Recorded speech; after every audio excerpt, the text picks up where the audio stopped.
March 18, 1942, Stoker First Class Stanley W. Widdicombe clung to wreckage in the frigid North Atlantic after a torpedo sank HMS Charybdis. Oil burned around him and men screamed. A German U-boat surfaced, its searchlights sweeping the debris. Stan, the eighth survivor pulled from the water, collapsed on the deck, a prisoner. For 18 days, Stan and other Royal Navy survivors were held in the U-boat's torpedo room, enduring the stench of unwashed bodies, diesel fuel, and condensation. Upon docking at Wilhelmshaven, armed guards marched them through jeering crowds. A bottle shattered near Stan's feet. 3 days passed in a transit camp at Wesermünde, a converted warehouse. Guards served thin soup and conducted roll call with mechanical efficiency, counting heads quickly, especially in poor light or rain, eager to retreat indoors.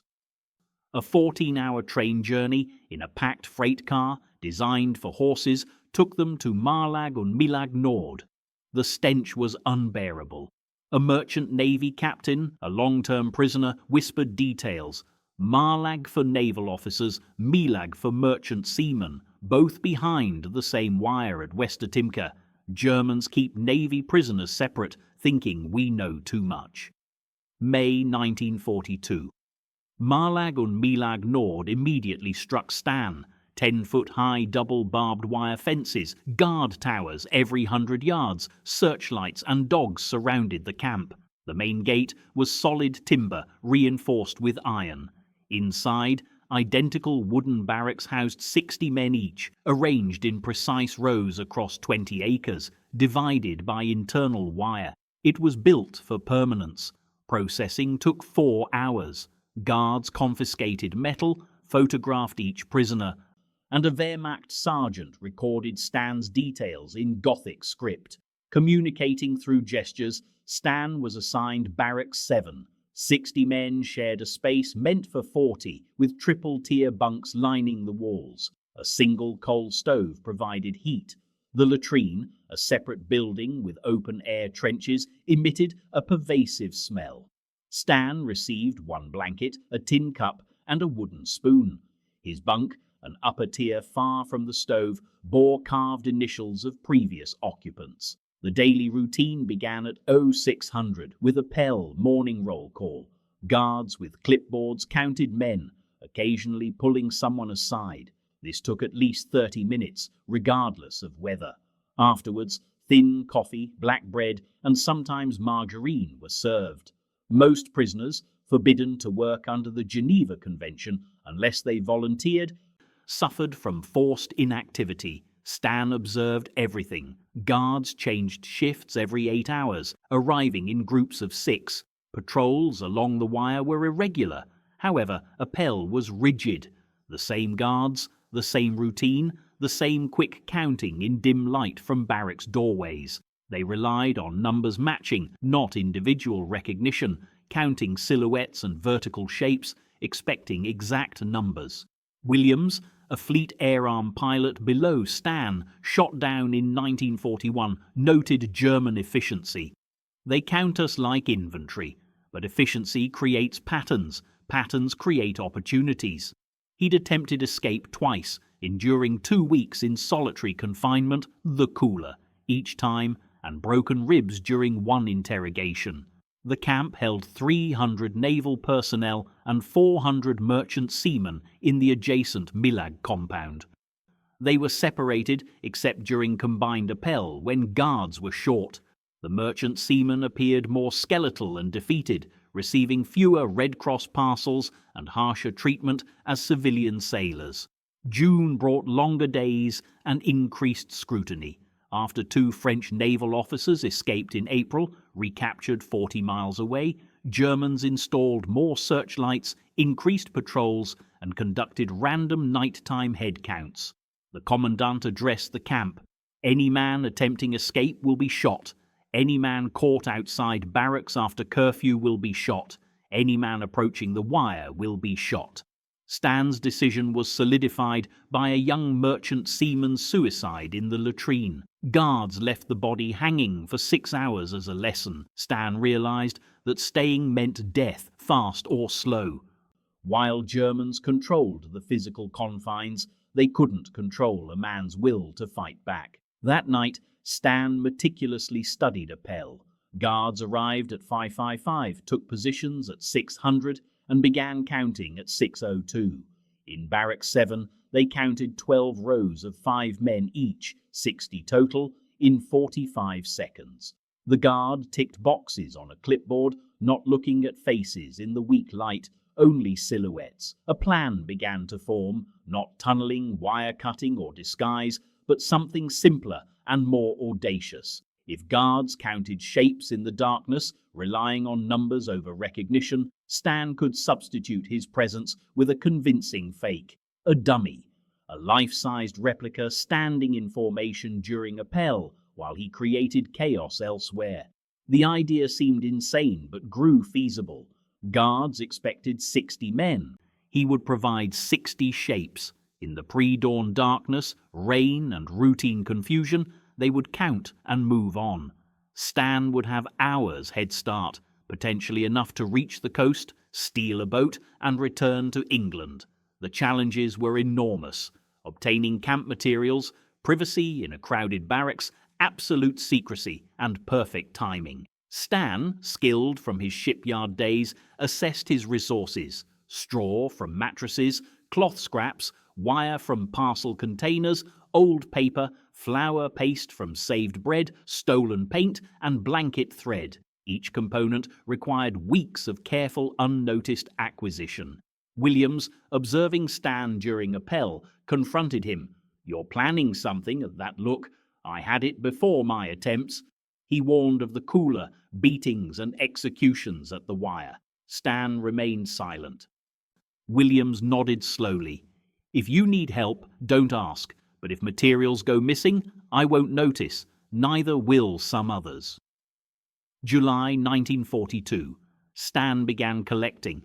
A handful of straw, a cloth scrap, 6 inches of bent wire, a pencil stub traded for cigarettes. Each tiny acquisition brought him closer to building a man, something unprecedented. He would fool the Germans and walk free while his doppelganger stood in the rain. Stan Widdicombe committed absolutely. He would not die in this camp. He would build an impossible deception, a military operation. The Germans believed in their system's perfection. Stan would exploit that belief. The dummy would be his masterpiece, the escape his defiance. If caught, shot, or beaten, at least he would have fought back. He began that night, hands shaping straw into a human skull in the darkness. The Walk to Freedom. December 17, 1942, 2145 hours. Stan Widdicombe adjusted his German guard's tunic, acquired over 3 months through calculated trades with guards. Though slightly loose, it would pass in the dim light. Lieutenant Commander Jimmy Buckley positioned George, a meticulously crafted dummy, in Stan's bunk, pulling the blanket to its chin. The papier-mâché head, painted with boot polish and real hair, rested at Stan's usual sleeping angle. "Bloody hell, he looks better than you," Buckley whispered, admiring their 3-month-long creation. The dummy's realistic appearance, formed from cardboard, wood shavings, and newspaper pulp, was a testament to their patience. Stan checked his watch. 15 minutes until the 2200 roll call. Precise timing was crucial. George would buy him the night, perhaps longer. As guards counted bunks, not faces, during evening Appell, verifying only the presence of a sleeping form. The German cap, with its cold eagle and swastika, sat heavily on Stan's head. He had spent months observing the guards' movements, posture, and casual arrogance, noting their unhurried gait and confident demeanor. Wire cutters, fashioned from bed springs over 6 weeks, were hidden inside his tunic. The perimeter fence, a double barrier of barbed wire 4 meters high with a 3-meter killing ground and watchtowers every 50 meters, was not his escape route. Stan intended to walk out the main gate. Buckley gripped his shoulder. 5 minutes. Remember, Jorgefreiter Schmidt on night patrol rotation, 3rd shift just started. Stan nodded, having memorized the guard schedule. At 22:15 hours, Gefreiter Hans Schmidt A man of Stan's height and build habitually left the compound for a 40-minute external perimeter patrol. The barracks door opened to the December cold. Stan stepped out, breath misting, and turned left, away from the assembling guards, toward the gate. His boots, genuine Wehrmacht issue traded for chocolate, crunched on frozen mud. 50 meters to the gate. He maintained a guard's unhurried pace. At the gatehouse, Schütze Werner, a young conscript Stan recognized as constantly complaining about the cold, barely looked up as Stan approached. Stan offered the same bored nod he'd observed countless times, his hand moving to his pocket as if for cigarettes. "Kalte Nacht," Stan muttered, his German functional despite the accent. Werner grunted in agreement, his attention already back on the brazier's warmth. Stan walked through the gate. 20 meters ahead stood the outer perimeter fence, a second checkpoint, manned by 2 unfamiliar guards. His pulse quickened, but his pace remained steady. Guards owned their space. They weren't questioned. "Halt!" Stan stopped, turning as an older guard approached, rifle slung casually. This was the critical moment. Ausweis. Papers. Stan, his hand moving with practiced certainty, produced the forged identity document Buckley had created using stolen stamps and meticulous calligraphy on genuine German paper, acquired during a staged distraction 3 weeks prior. The guard examined the document under his flashlight. Stan watched the shadows on the man's weathered face as he scanned the text, identifying the bearer as Gefreiter Werner Schmidt, authorized for perimeter patrol. After 15 agonizing seconds, the guard returned the papers. "Weiter, move on." Stan walked into the darkness beyond the wire. 100 meters from the outer fence, the thick North German pine forest began, swallowing the compound's lights within 50 paces. Stan maintained his measured pace until the trees closed around him, then stopped, leaning against a rough bark as his hands shook. He had walked out in German uniform through 2 checkpoints into the free night. But freedom was relative. He was 20 kilometers from the Danish border, 90 from the coast, deep in Nazi Germany with forged papers and a stolen uniform. His absence would be discovered within hours, or sooner if George's deception failed. Stan stripped off the German tunic, burying it along with the cap and papers beneath forest loam. Beneath, he wore civilian clothes, a fisherman's wool sweater, workman's trousers dyed dark, and a threadbare jacket, making him anonymous, another labourer in wartime Germany. He navigated by the stars, Polaris marking true north. Denmark lay northwest, but the direct route meant open farmland and roads thick with Wehrmacht patrols. Stan chose the slower, safer forest path, angling through timber towards the coast. The temperature dropped, his breath frosting white. The sweater offered minimal warmth against December's bite, but cold was familiar. The North Atlantic had prepared him. He walked 5 kilometers through the night before distant barking stopped him. Dogs, behind and to the south. The Marlag alarm had sounded. Stan ran, abandoning caution for distance. The frozen forest floor, roots and low branches hindered him. The barking grew louder. Tracking dogs, probably Alsatians with handlers. George should have lasted until morning. Had the dummy shifted? Had a guard grown suspicious? No time to wonder. The dogs were closing. A stream, its black water glinting between ice-crusted banks, cut through the forest. Stan splashed in, gasping as cold water filled his boots and soaked his trousers. He waded 50 meters upstream, then climbed out, hoping to throw off the scent. The barking continued but didn't grow closer. Stan pushed deeper, gaining another kilometer before exhaustion reduced him to a stumbling walk. His feet were numb, his trousers stiff with ice. Dawn brought a bitter grey light. Stan found a deadfall, a massive pine toppled by wind, and crawled beneath its upthrust roots. It offered concealment and minimal shelter from the wind. He pulled forest debris around the opening, creating a blind, and settled into frozen stillness. German voices woke him close by. Through gaps in the deadfall, Stan watched 4 Wehrmacht soldiers systematically search the forest in a line, 20 meters apart, rifles ready. A sergeant called directions, maintaining their organization. They passed within 10 meters of Stan's hiding place.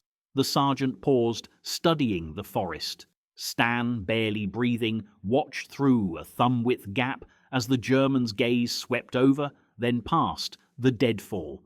The man's breath steamed in the cold morning, his finger resting on his rifle's trigger guard. "Nichts here," the sergeant called. "Nothing here." The searchline moved on. Stan waited until silence returned, then another hour. The cold had settled deep in his bones. His feet were ice blocks.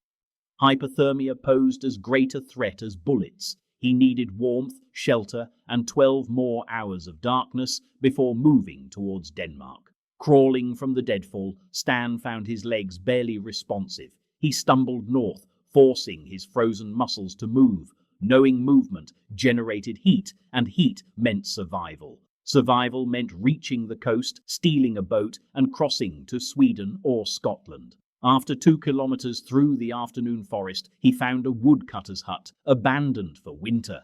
Its door hung crooked. Inside was an empty space, smelling of old fires and mice, with a stone fireplace, scattered tools, and a pile of sacking. Stan quickly calculated. A fire meant warmth and survival, but also smoke visible for kilometers. No fire meant freezing to death. He built a tiny fire in the fireplace, using dry wood from inside the hut, keeping the flame small, hoping the chimney would disperse the smoke sufficiently. The heat felt like salvation. Stan stripped off his wet clothes, wrapping himself in the musty sacking while his trousers and boots steamed by the flames. Outside, daylight faded. He had secured survival but lost precious time. The search would intensify. His description would circulate to every checkpoint, patrol, and police station. The Gestapo might already be involved. As darkness fell, voices approached the hut. Stan instantly doused the fire, pulling on his still damp clothes with hands clumsy with renewed panic. German voices, at least 3 men, were heading directly for the hut. There was no back exit, and the window was too small to escape through. Stan pressed himself into the corner behind the door, gripping a wood-cutting axe from the floor. His mind raced through impossible options. Fighting armed soldiers was absurd. Surrender meant returning to Marlag, likely execution for escaping in uniform. Hiding? Where? The door swung inward. Stan Widdicombe's perilous 73-day journey to freedom culminated on February 14, 1943. Suffering from dysentery and fever, he huddled in a Pyrenean shepherd's hut just 3 miles from the Spanish border. His survival since escaping Marlag on Milag Nord had been a testament to forged papers, resistance networks, and astonishing luck. With 2 French guides debating German patrols, he prepared for the final arduous push towards liberty. His weight had plummeted from 168 pounds to a mere 126. As night fell at 2300 hours, they began the 11-hour ascent through deep snow. Widdicombe's feet, poorly protected by newspaper-lined stolen boots, left bloody trails. By 1000 hours on February 15th, they reached a Spanish Civil Guard post near Puigcerdà. Spain, though officially neutral, cooperated with Allied intelligence. After 6 days of detention, Widdicombe, now weighing 119 pounds and suffering from severe frostbite, was released to British consular officials in Barcelona. On February 23, 1943, he sailed to Gibraltar, then flew to England aboard an RAF Hudson, landing at Hendon Aerodrome on February 27, 91 days after his escape. Naval intelligence debriefed Widdicombe for 5 days in Kensington. His detailed 47-page report, now in the National Archives at Kew, provided invaluable intelligence. He outlined Marlag and Milag Nord's security systems, guard schedules, and, crucially, identified a suspected informer, Thomas Harding, a merchant seaman who traded information for extra rations. This information, later confirmed by MI5, led to Harding being flagged in other camps. Widdicombe's insights into the camp's paper supply chain, which had facilitated his forged passes, resulted in tighter control over Red Cross parcels and waste disposal. His description of the dummy, George, exposed a critical security flaw. Guards relied solely on visual checks during night roll calls, never physically verifying prisoners in the dim light. This deception method was then shared with escape committees in other POW camps. Back at Marlag and Milag Nord, the discovery of George at the Zoo 630 roll call on November 16, 1942, plunged the camp into chaos. Lageroffizier Korvettenkapitän Sir Z. Rogge ordered an immediate lockdown and cell-by-cell search. The dummy, meticulously crafted to resemble a sick prisoner, sat upright in Widdicombe's bunk. Obersteuermann Koch's initial belief it was a real person gave way to shock upon uncovering the papier-mâché head, complete with real hair and painted features. 10 seconds of silence were followed by a scream for the duty officer. The camp was sealed for 18 hours, and every prisoner was strip-searched. Dogs traced Widdicombe's scent to the main gate, where it vanished near the administration building, precisely as planned. German authorities issued alerts across northwestern Germany, unaware Widdicombe was already 140 miles south, safe in an Osnabrück resistance hideout. 4 innocent prisoners from Widdicombe's hut endured 10 days in solitary. 2 guards on duty the night of November 15th were court-martialed for negligence and reassigned to combat on the Eastern Front. Camp security protocols were drastically revised, introducing physical head counts and mandatory dummy inspections. Upon his return to England, Widdicombe reported to HMS Drake in Devonport on March 5, 1943. Medical examinations revealed chronic malnutrition, parasitic infection, healed rib fractures from his capture, and permanent nerve damage in his left foot due to frostbite. The Admiralty granted him 30 days medical leave, which he spent in Plymouth with his wife Dorothy and their daughter Susan, whom he was meeting for the first time, as she was born after his capture in May 1941. On April 7, 1943, Widdicombe was promoted to acting leading stoker and assigned to HMS Kelvin, a K-class destroyer in the Mediterranean.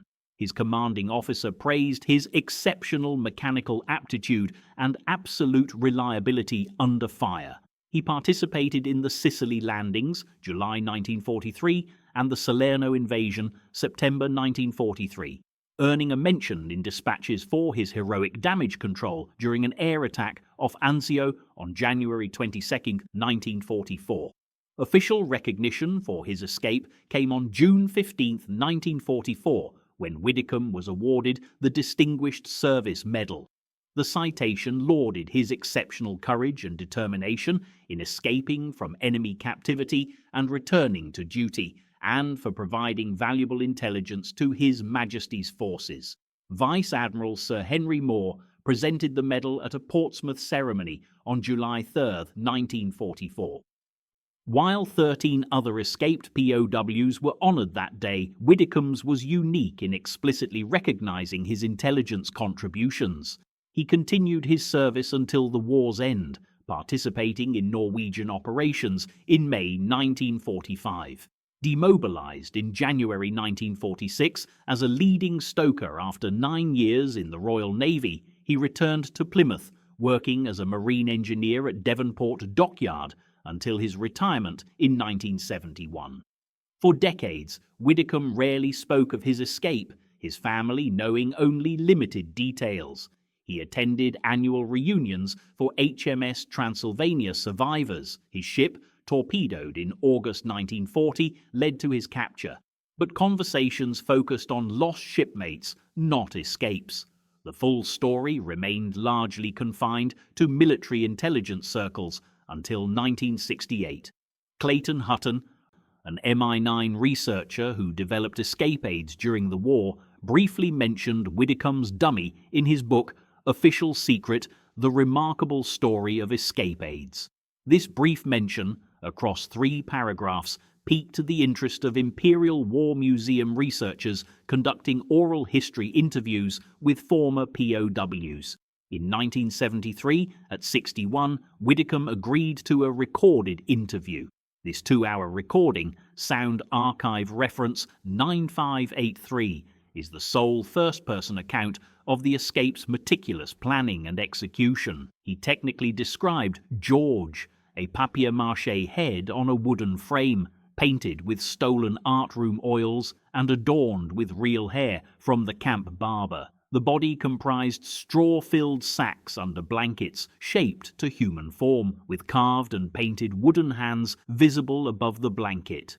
Widdicombe's narrative gained broader recognition in 1982 when military historian M.R.D. Foote included a detailed account in his book POW Escape and Evasion from British and Commonwealth Prisoners of War 1939 to 1945. Foote, who accessed declassified MI9 files and interviewed 7 Marlag and Milag Nord survivors, established Widdicombe's escape as one of only 11 successful home runs by Royal Navy personnel from German camps during the entire war. Out of approximately 180,000 British Commonwealth POWs, fewer than 1,100 successfully escaped to neutral or Allied territory. The naval success rate was notably low. Merchant seamen and Royal Navy personnel, though comprising 15% of British POWs, accounted for less than 4% of successful escapees. This was largely due to their camps being in northern Germany, far from neutral borders. Widdicombe's 73-day evasion across Germany, occupied France, and over the Pyrenees stood as an extraordinary feat even among this elite group. The technical brilliance of Widdicombe's escape significantly influenced post-war survival training. The Royal Navy's Conduct After Capture program, established in 1953 at HMS Excellent, incorporated his case study as a prime example of successful identity deception. The specific technique of using a life-size dummy to bypass visual roll calls was detailed in classified training manuals until the early 1990s, though its effectiveness was deemed limited to camps with poor lighting and complacent guards. Beyond the technical, the psychological audacity of his escape, walking through the front gate rather than attempting a fence breach, became a crucial teaching point about exploiting human expectations. Guards, anticipating tunnels, wire cuts, or midnight bolt holes, were entirely unprepared for a prisoner in a forged uniform passing through checkpoints in broad daylight. This hiding in plain sight principle became foundational to evasion doctrine. In 1989, documentary producer Peter Batty highlighted Widdicombe's story in the Channel 4 series The Valiant Years: Escape from Hitler's Fortress Europe.